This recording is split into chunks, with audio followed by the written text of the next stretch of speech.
Hi guys, mga kanegosyo, Kasenso Cafe Emilia, magandang araw sa inyo. Alam nyo, sobrang excited ako na i-share ito sa inyo or pag-usapan natin yung 5 bagay na ginagawa ng mga business owners or yung small businesses kaya bumabagsak. There are 5 common mistakes, kaya naman ngayon siguro napansin nyo napakaraming nagtayo ng pwesto sa malapit sa inyo, nadadaanan nyo. Maya-maya, makikita nyo yung pwesto for rent na. May mga coffee shop, lalo yung may bigote. Ilan na yung nakita ko guys sa ganon na napakalakas nung una, kita ko. But, bakit ba ito? Siguro mga 2 months, 3 months lang yan. Sarado na, pero nakita naman natin, napakaraming umiinom, napakaraming customers. Merong nagbukas ng isang pwesto dyan sa may kanto. Ganun din, kala mo okay, ang ganda. Then, bagsak rin. So, guys, kung kayo ay may kilala na mga magninegosyo pa lang, nagpaplanong magnegosyo, please share po natin ito. At kayo rin naman, kung kayo po ay magninegosyo, tapusin nyo ang video ito at sana makatulong ito sa inyo. Maraming nakaka-apekto kung bakit bumabagsak ang mga negosyo, lalo-lalo na ang small businesses.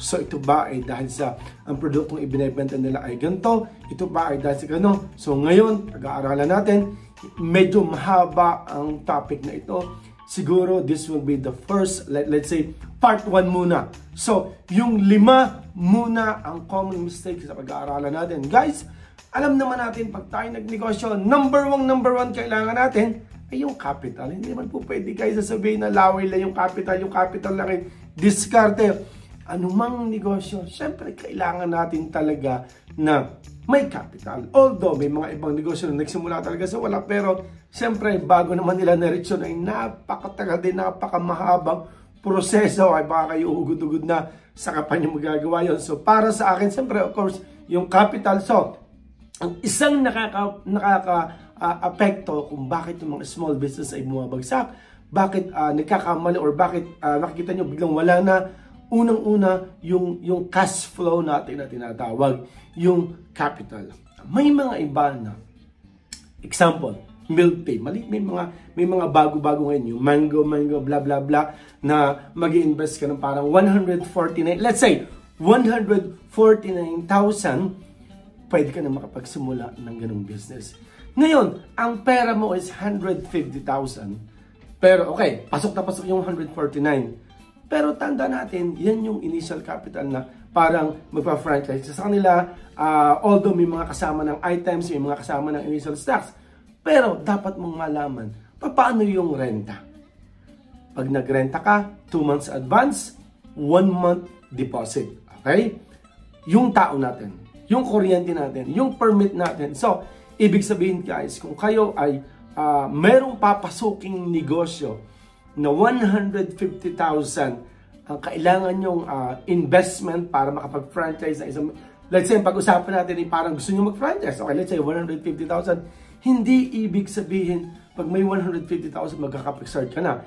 Hindi rin ibig sabihin, meron kang 200,000, makakapag-start ka na. Okay, parang isipin nyo, parang po pwede naman. 150,000 para mag-franchise kayo, may mga initial stocks kayo.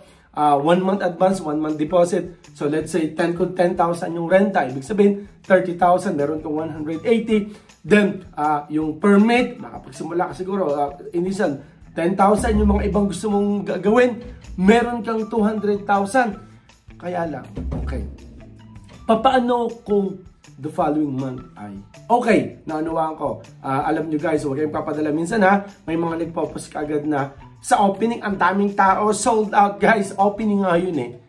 Sabi ko yung tao, yung mga tao sinusuportahan kayo, yung mga kakilala mo, yung mga tao curious, ano ba ang lahat nito, siyempre bibili sila. So, yun yung unang araw. Pero sigurado ako sa kinabukasan, kung hindi man ang nawala ay 1/2 because siguro baka nga mahigit pang 1/2. Let's say, 1/4 yung nawala na bilang or let's say kalahati na lang yung benta dahil yung iba na-take man na. So, mapera na lang talagang sobrang lakas, dinadayo. So, guys, dapat ang payo ko, kung halimbawa guys, na ang kailangan mong capital, initial capital, para makabili ka ng mga gamit, makapag-put up ka, is 150,000.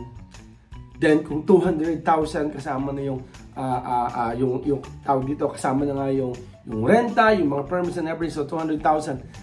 dapat meron kang pang-suporta na rewarding capital.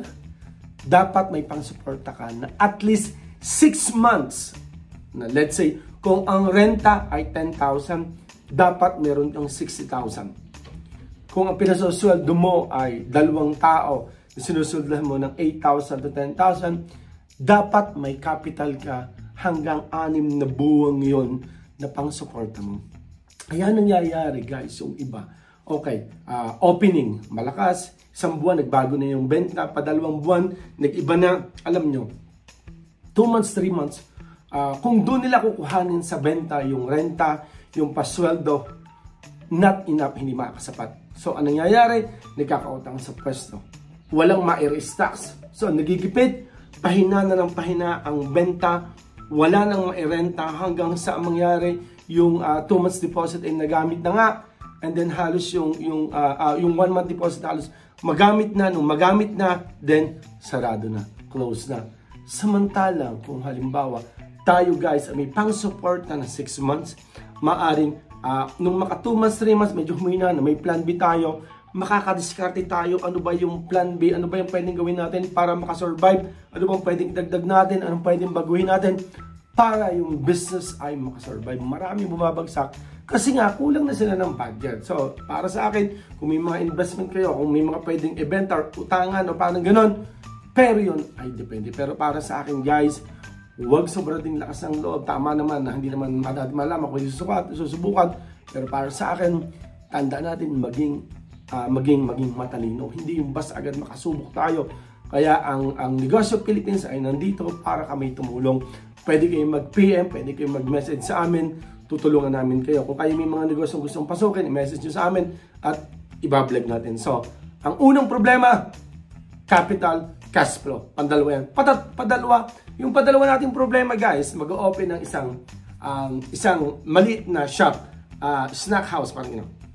Kailangan ng 1 o 2 tao. Ang unang-unang kukuhanin, kakilala, kaibigan. Of course, siyempre, kamag-anak, madyan yung kamag-anak. Pero, pag kumuha kayo ng tao, tandaan nyo, ang kukuhanin nyo, yung tamang tao. Hindi yung kakilala, kamag-anak lang basta na.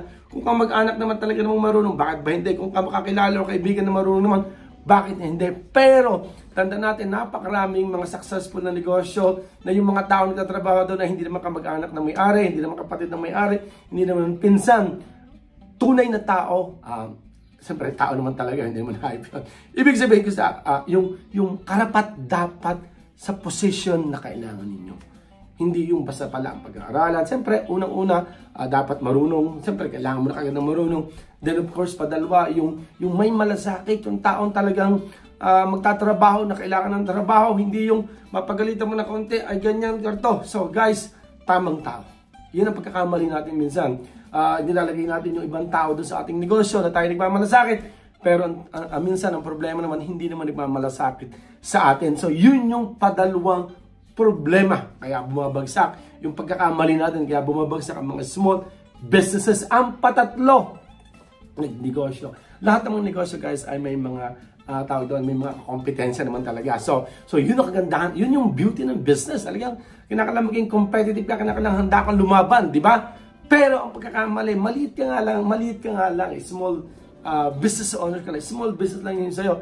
Mayroon kang nakakalaban o may kakompetensya ka na medyo malaki sa iyo, matatag na, established na, magbabagsak ka ng presyo. Sa pag nagbagsak tayo ng presyo guys, tayo rin ang sumisira ng business natin. So guys, ang naging market ko, ang naging strategy ko, nung nagtayo kami ng negosyo natin na CCTV, Adbatik CCTV, may mga dinatan tayo dito sa Lemer. Sabi na, kung malabo yung Adbatik niyan, ang mahal. So, ang kanila medyo mura. Ang tanong, yung bang target market natin is, sa tingin mo ba yung nagpapakabit ng CCTV, ang target market natin is mga medyo walang pera, yung mga sabi natin below average, or let's say hindi nakakaangat. Guys, ang CCTV, ang target natin of course, yung may mga negosyo, yung may mga kakayanan. So alam nyo ba, sa 10 tao na magpapakabit ng CCTV, nung una, ganun, parang gusto namin lumaban ng medyo mababa, pero para sa akin, quality pa rin. Sa 10 siguro customers, siguro mas gusto nila sa 8 siguro, gusto nila yung hindi naman talagang pricey, but okay lang yung presyo as long as it's quality. parang kayo, isipin ninyo, ano yung pwedeng i-offer nyo sa mga kliyente nyo, sa mga customers nyo, na kakaiba sa i-offer ng isang pwestong yun or ng mga pwestong kalaban ninyo, ano yung para sila pumunta sa iyo, para mo sila, yun ang pag-isipan mo. Hindi yun yung ibabagsak mong presyo, pabababain mo ng 10 pesos. No, hindi mangyayari yan. Kasi habang ibinababa mo, bababaan din nila, lilit kayo ng lilit ng kita, pinapatay nyo ang business. Ngayon, establish na. Tanda natin, kung establish na yung kalaban ninyo, medyo bato na yan, mahirap ng kalabanin yan, gumawa ka ng ibang strategy mo, yung technique mo. Dahil pag ibinaba niya, kaya sila makasurvive ng 3 months na walang kita. Ang tanong, kaya mo ba makasurvive ng 3 months na walang kita? Kaya nga, kung nilabanan ka nila, talagang pabagsakin ka nila. So, para sa akin, price war, no. Definite low. Ang i-offer natin kung ano yung mas maganda, ano yung kakaiba, yung uniqueness. Yung parang sabi ko lagi, kung mag-offer tayo, ano yung pagkakaiba na ni-offer mo sa kanila na wala yung ibang kalaban mo. So, yun yung dapat natin iwasan para hindi tayo bumagsak. Pang-apat natin, guys, napaka-common na pag nagnegosyo, naka 6 months na, naka 7 months na, parang early celebration. Ano early celebration? Parang kung sa basketball, hindi pa talaga napipito ng referee yung final whistle is may 10 seconds pa. Kayo nag-celebrate na, pera na, panalo-panalo. Guys, ang negosyo, kinakailangan maging stay competitive ka. Kinakailangan yung competitiveness ng iyong negosyo. Kinakailangan isip tayo ng isip, hindi tayo natigil. Pagiging kampante ang ibig sabihin. Para kampante ka na, sikat na naman kami, kahit hindi kami ganito, hindi na kami mag-promote, okay lang. Kahit medyo taas na namin ng presyo, kasi siguro kahit ganito, baguhin natin. Nung una, ganito yung takal ng ating goto, then nag-iba, then ganyan. Nung una, medyo ganito. So guys, ang negosyo, patibayan, pagalingan, kailangan makapag-focus ka. So kinakailangan, hindi ka po pwedeng makampante lang na ganoon ka. Kinakailangan, palagi kang, yung parang meron kang tumatawag na development, may improvement ka lagi. So para magiging stay competitive ka at maging ahead ka doon sa ibang kalaban mo. Kasi kung hindi, you will be left behind. Akala mo, Nokia guys. Sample is Nokia. Nung una, ang Nokia, number 1. Pero nangyari, sinong number 1? iPhone. So kasi medyo na-late sila. So para sa akin, huwag makampante. Yan yung kalimitang mistake ng ibang negosyo. Kala nga talaga, boom na, kilala na, wala namang hindi na kami na number 1. But no, kinakailangan, isip ka ng isip para hindi tayo bumagsak. Ang last natin, ang panlima na kalimitang mistake ay, yun nga, sa una lang medyo aktibo.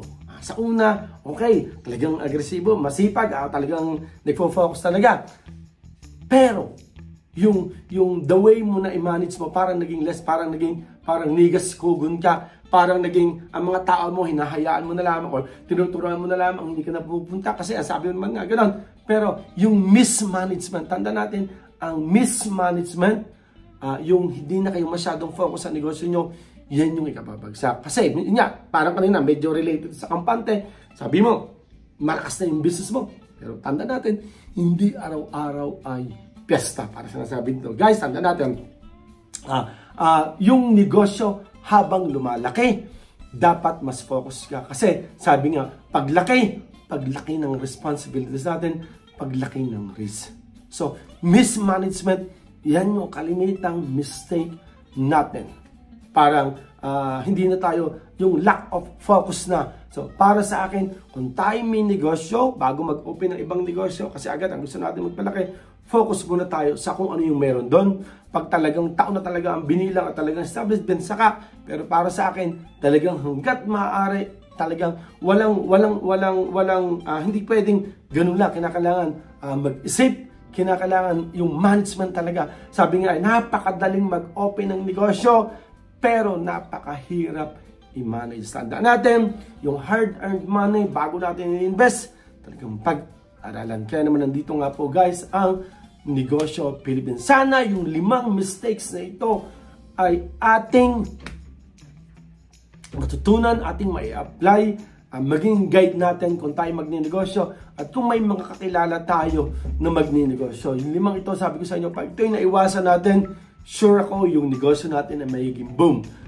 Pero guys, ang pagiging negosyante, dapat tayo top, dapat tayo matapang, laban lang tayo. Huwag yung agad basta-basta susuko. Yung mga tao, mga sinasabi ng tao, dito, labas dito. ikaw yung CEO ng iyong negosyo. Ikaw yung boss ng iyong negosyo. Ikaw magmamanage. Kung ikaw ay magiging successful sa sarili mo, kung ikaw babagsak, sarili mo, wala kang dapat na sisihin na ibang tao. So mga kanegosyo, kasi kapamilya, God bless. Sana po ito ay makatulong sa inyo. Sana po ay lahat tayo ay maging successful. Sabay-sabay po tayong umasenso. Kung hindi pa kayo nakaka-subscribe, please subscribe, like, comment, and share. Kita-kits po tayo. Sunod natin video. Bye-bye po.